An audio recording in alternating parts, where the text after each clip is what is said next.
on the WhatsApp group, inshallah.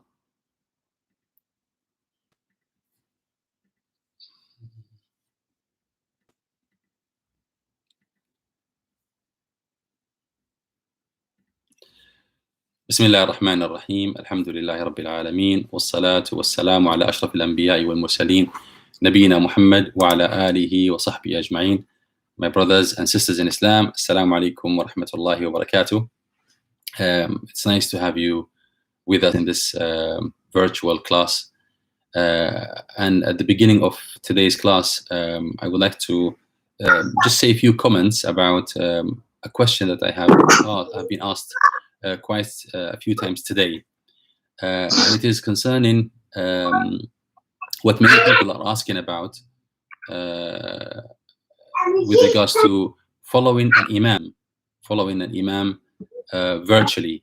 So when the ma'moom, the follower, and the imam, the leader, are not in the same place, but they are using means like the internet, live YouTube streams, or Facebook streams, or any other similar mediums, is it possible to have that imam, especially in the conditions of this pandemic that we are experiencing? May Allah subhanahu wa ta'ala send us the relief from his own, inshallah. So the question is this permissible? Is it something that is possible? A lot of people are asking because it will be a relief for many who are not able to pray by themselves at home, and who would benefit a lot from having somebody to lead them, especially when it comes to doing the khatmah, and to also keeping the person motivated. One of the very established scholars of Islam in our contemporary time has given a fatwa that this is permissible, and I would like to shed some light concerning this. And I'm not in any way saying that his fatwa is incorrect, or criticizing him for that at all. But I just would like to clarify that this issue of the ma'moom, the validity of following an imam, al-iqtida bil-ma'moom, is it always acceptable in Islam, or are there conditions for it? You know, there are conditions for it, and the scholars of Islam have set many rules and many conditions. They reach up to 15 or 16 of them. One of them is that there should be a unification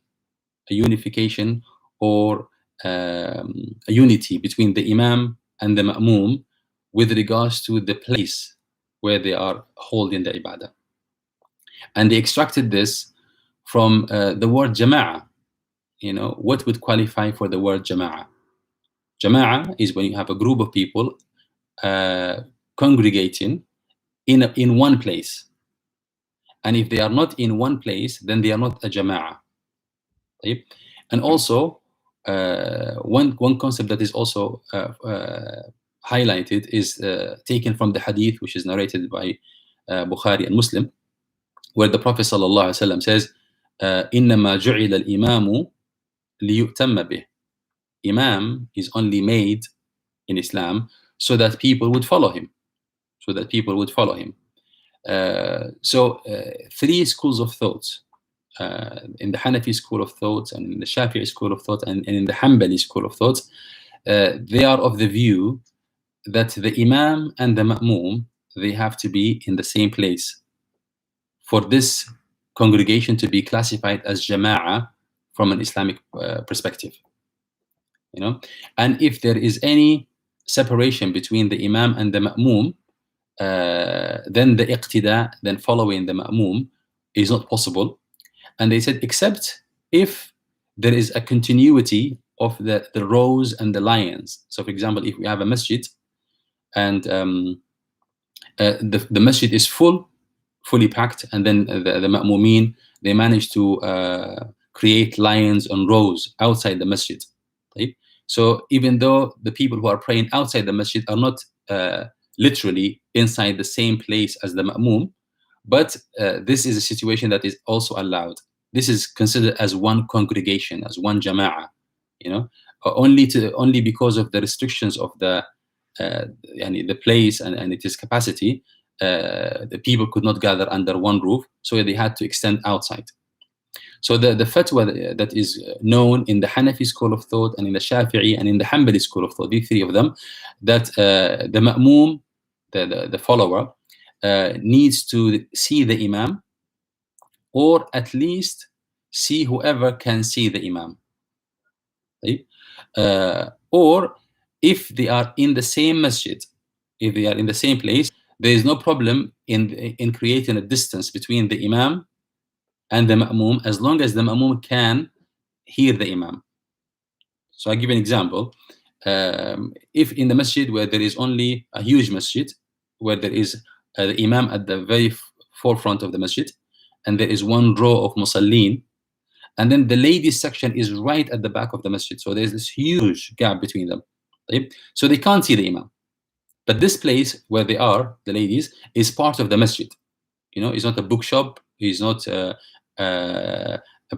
kids play area or anything like this. It is actually part of the masjid. So because of that, these ladies, they can be classified as the same congregation as the imam. And because of that, even if they don't see the imam, if they can hear him, they can follow. If they can hear him, they can follow, because they are under the same roof. So now what we have here, if the congregation is under the same roof, in the same place, in the same masjid, whether it is a masjid or elsewhere, but if they are under the same building, then that means that they are a congregation. And in that situation, having a gap or a partition between the imam and some of the ma'mumin is not a problem. Obviously, it is not recommended, but it doesn't nullify the concept of a congregation. They are in a congregation, and because of that, even if they cannot see the imam, or they cannot see the backs of the last row behind the imam, but they can hear. Because they are under the same room, hearing is sufficient. Right? But if they are not under the same room, not under the same kind of facility, so they are outside in the street, for example.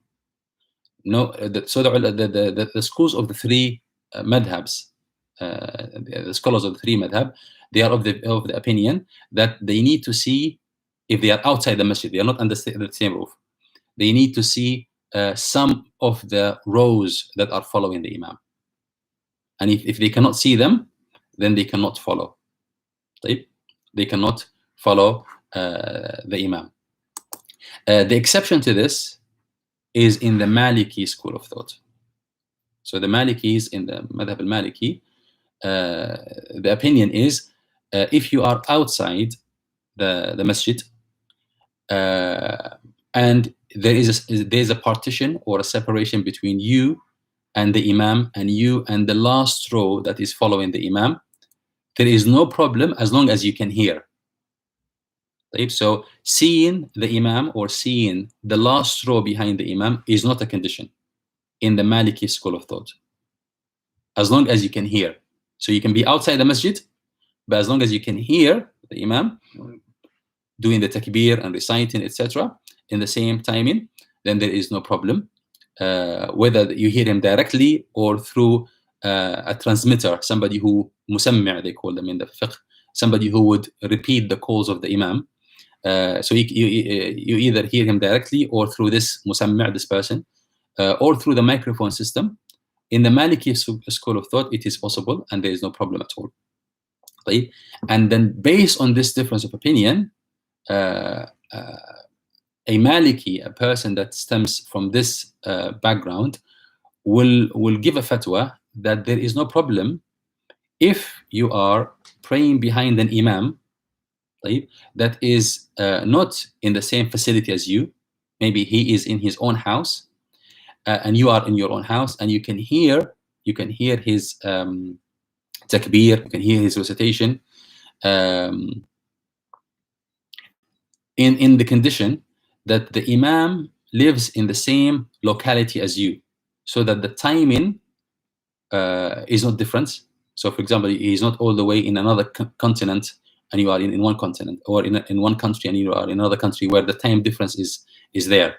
So if you are in the same city, say for example, so the prayer timetables are the same, And at the same time, the transmission of the Imam's voice is almost instantaneous, meaning the Imam would say Allahu Akbar and you would immediately hear it without any delay, so that following the Imam becomes possible. So the fatwa that we heard recently is along those lines. So you can follow an Imam virtually if you are in the same city with this Imam, and as long as the transmission of the voice of the Imam is almost instantaneous, so that there is no gap, so that the Imam would, for example, go for ruku' and rise from the ruku' and you still haven't heard the takbir or the takbir of the Imam. So this is the basis of the fatwa that we heard recently, and I wanted to clarify that, like with all other scholars, other masail, the scholars of Islam do differ, and the ma'moom, or the average person, will always needs to make sure that there is a scholar in your life that you follow, that you always ask the opinion of. And since we are here in our classes, I say to you, brothers who are attending my classes and have been attending my classes for some time, we have adopted the views of Sheikh Ibn Uthaymeen rahmatullahi alayh.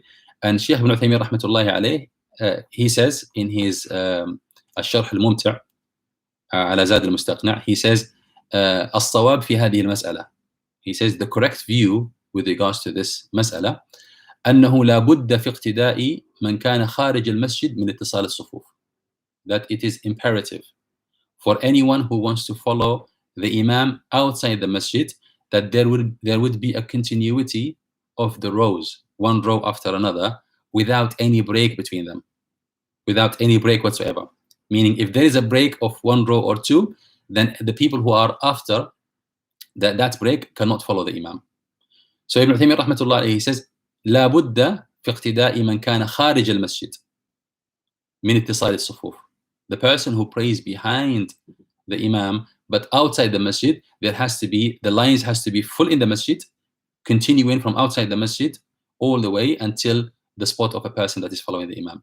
فإن لم تكن متصلة فإن الصلاة لا تصح.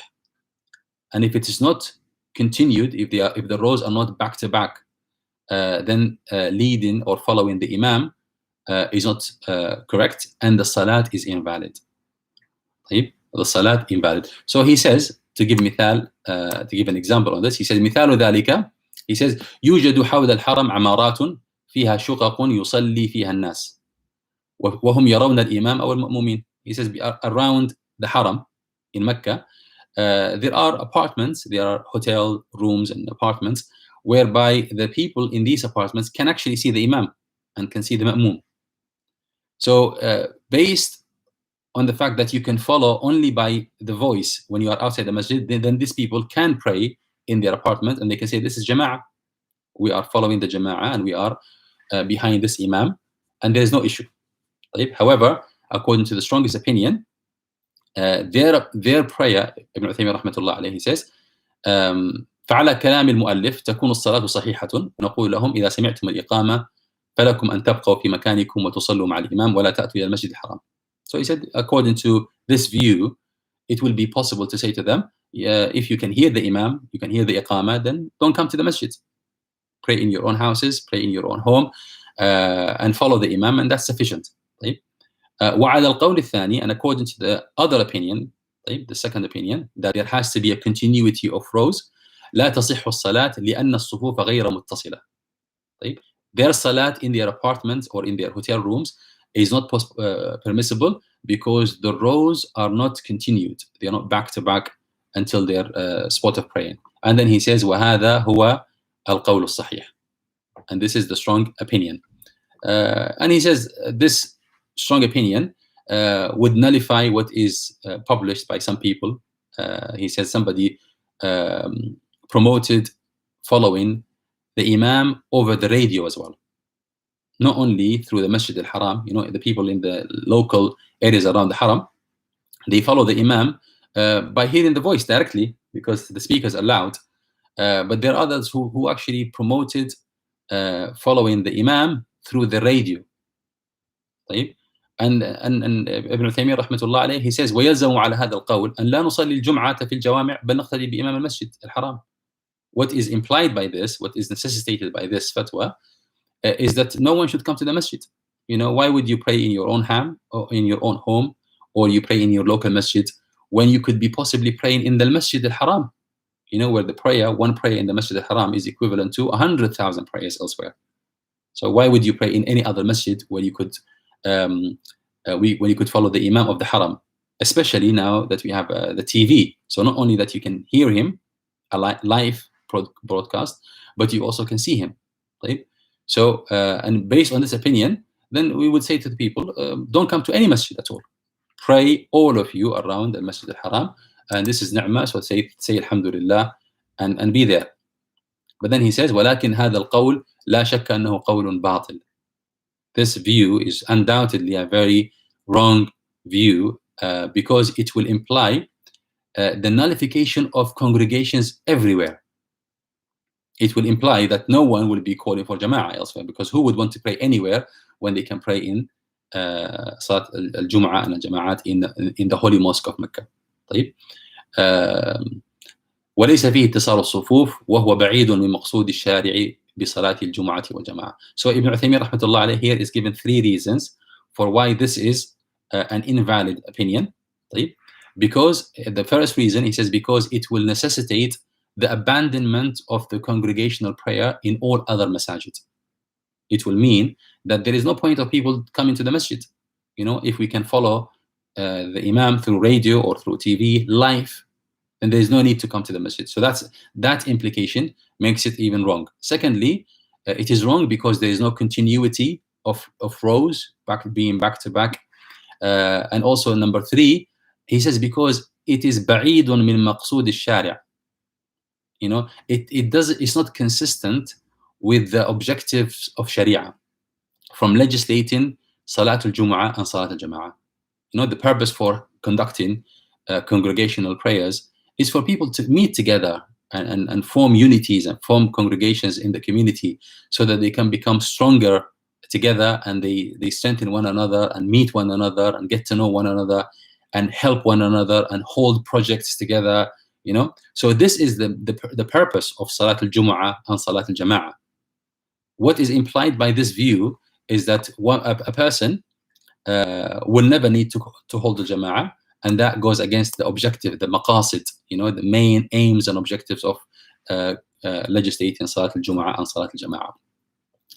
So Ibn Uthaymeen rahmatullah alayhi, in short, he says, if you are inside the masjid, then if there is a gap between you and the imam, then there's no problem. There's no problem at all, even if there's a gap, because you are under the same facility, under the same roof, in the same facility. So being in the same place would qualify the people there for the title Jama'ah. And therefore, not seeing the rows or not seeing the imam is not the problem, as long as you can hear, and following the imam is possible for you. So for example, if we have a masjid that says, we have within the facilities of the Islamic Center, we have a library, okay? And this library is quite segregated from the masjid. Can we follow the imam while we are there by listening to the voice of the imam? Okay? Now we ask the basic question or follow-up question on this. Is this place, whether it is a bookshop, whether it is a library, whether it is a storage area, is it deemed as part of the masjid? Is it a place where people usually pray? If the answer is yes, then anyone who prays there can follow the imam if they can hear the voice. But if this is an area that is dedicated for classes, say for example, it is not a masjid, it's classes, or if it's a kitchen. If that is the purpose, if that is the case, then following the imam, it is not possible from that place unless you can see the imam or you can see the backs of the people who are following the imam. But if we say that no, the masjid is huge and it has 3 stories, and the imam is praying in the ground floor, but when there's crowd, people go to the 2nd floor and the 3rd floor. But the people in the 3rd floor, obviously, especially the 1st row, they cannot see the imam and they cannot see the backs of the rows who can see the Imam, or they can see whoever can see the Imam. In that case, it is possible for them to follow the Imam because they are under the same roof. Yeah, wherever they are, it is called one masjid. It's called one place. Yes, it has different compartments, different sections, different partitions, but that's not a problem because the whole place is called a masjid. Whereas if we have a place like I said, the bookshop or the library, that is not a masjid, and therefore praying there and following the Imam without seeing him or seeing anyone who can see him, it is not possible. It is not the jama'ah is not valid. So this is in case we are talking about inside the masjid. If somebody prays outside the masjid, the same question applies.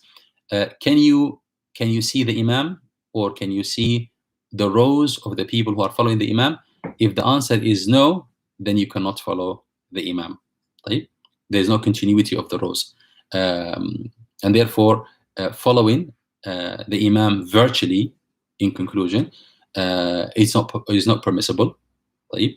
According to Shaykh Ibn Uthaymeen rahmatullah alayh. Other scholars may have different views, but in our class here, we've adopted the opinion of Shaykh Ibn Uthaymeen rahmatullah alayh, and we encourage everybody to always make sure that they have a point of reference when it comes to issues like this. If you want to make sure that you have an understanding about something, you need to have a point of reference whereby you always say, what is the opinion of, for example, Shaykh al-Islam Ibn Taymiyyah rahmatullah alayh? What is the opinion of Ibn al-Qayyim? What is the opinion of Imam al-Albani or Ibn Uthaymeen or whoever? Just make sure that you choose one scholar who is established in the deen and who is fearful of Allah subhanahu wa ta'ala, and then you can follow their view. In a lot of the cases, you will find that analyzing evidences and the text in the evidence in the hadith or in the Quran, from a linguistic point of view or from a narrative point of view, may be very difficult to understand for the average person. So even if we were to explain everything to details to the average person, they won't get anything. So we can tell them, your position is to make sure that you just follow an established scholar, and whatever that scholar says, you can do it. So whoever are following a scholar who says that this is permissible, they can actually do that. There's no problem.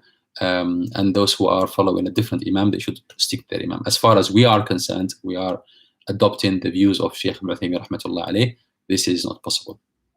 I hope this clarifies the issue. And if you have any questions, I'm happy to take a couple, bi'idhnillah ta'ala, either here or on the YouTube channel. Jazakallah khair, Sheikh. Assalamu alaikum. It's Allah, it's ajib, and alhamdulillah for enlightening us with these issues throughout the classes and including this soon. These issues like this again reinforce that need to trust and respect the scholars a lot. And subhanallah, it's ajib. I just wanted to make that comment. Absolutely. We always have to understand that the scholars have done a lot of work. You know, they have actually invested their entire life. It will be sometimes just unfair to sit a scholar down and tell them, explain to me. You know, where will he begin from? You know, so it's good to just always have faith and have trust in these scholars, make dua for them. And if you hear something that doesn't necessarily sit very well with you, still have respect and have any veneration to them and to the effort they did.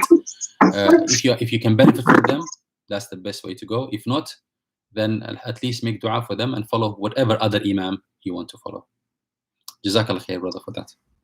Sheikh, I have a question, yes, or a couple of questions. First question is,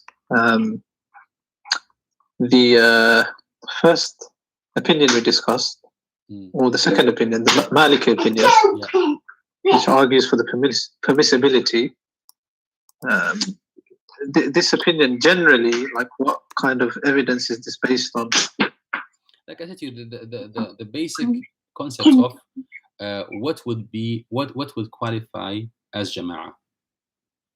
Is jama'ah something that is true for people that are consistently doing the same act together, regardless of space, or is being in the same place a condition? So those who say Jama'ah is only a people who congregate, come together under the same room, so under the same roof. Because of that, you will not be able to call people who are in different facilities Jama'ah. So that's the first thing. The second thing is that caused this difference of opinion is whether following the Imam is what matters, or being in the same place what matters. So some ulama, they said you don't have to be in the same place as long as you can follow the Imam. Being in the same place is not a problem. So the hadith of the Prophet when he says إِنَّمَا جُعِلَ الْإِمَامُ لِيُؤْتَمَّ بِهِ, Imam is only made or appointed so that people would follow him.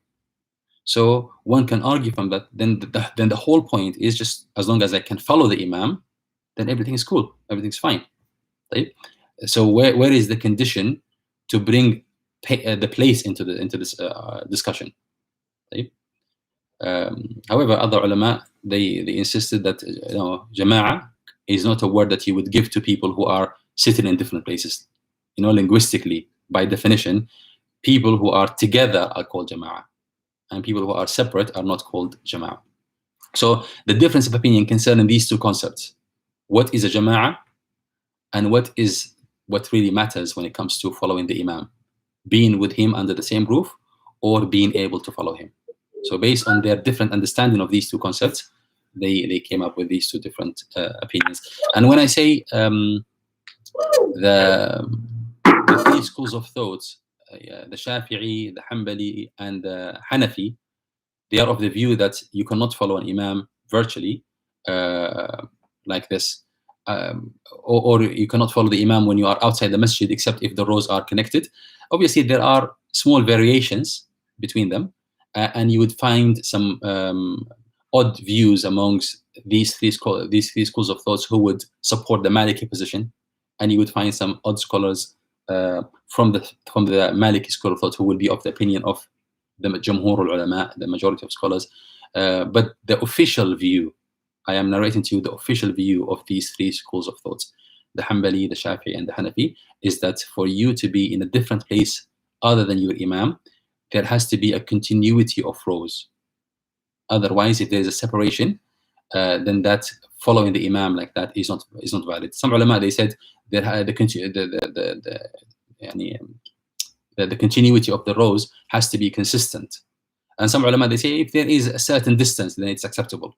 30 dira'an is acceptable in the Shafi'i school of thought, for example. The passage, something that would cause a walk, how big it is or how small it is, does it obstruct the view from the person from following the Imam, or does it not?